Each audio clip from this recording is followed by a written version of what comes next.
በፊት እኮ እንዲህ አይደለም። እኔ አውቃለሁ ኦሮሚያ ከመሰረት ጀምሮ አውቃለሁ። በፊት እኮ መልካም ነበሩ። በፊት እኮ መልካም ስራ ሲሰሩ ነበር። የፖለቲካ ቫይረስ ከመጣ በኋላ ነው እኔ 2010 ላይ ከደረሰብኝ በኋላ ነው እንጂ እኮ ኦሮሚያ ለኔ ክፉ አይደለም። እኔም ለኦሮሚያ ክፉ አይደለም።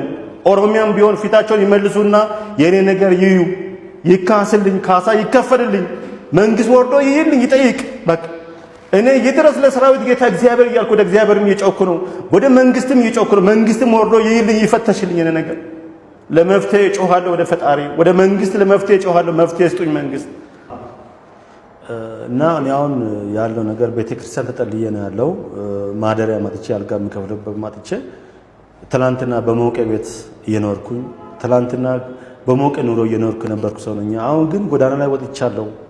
ትላንትና ከዝቅታ ወደ ከፍታ የወጡ ብዙ ባለሀብቶች አሉ።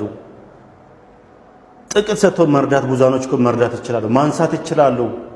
የኢትዮጵያ ህዝቦች የወደመ ንብረት ከፍተኛ ንብረት ወድሞብኛል። ያላነሰ ከ10 ሚሊዮን ብር በላይ ንብረት ወድሞብኛል። 13 ሚሊዮን ብር የሚገመተው ንብረት ደግሞ በግፍ ተሽጦብኛል። አሁንም ቢሆን ድረሱና ጠይቁኝ፣ እዩልኝ።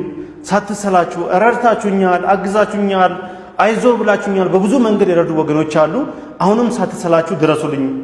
የኢትዮጵያ ወገኖች በሀገሩም በውስጥም ያላችሁ ድረሱልኝ።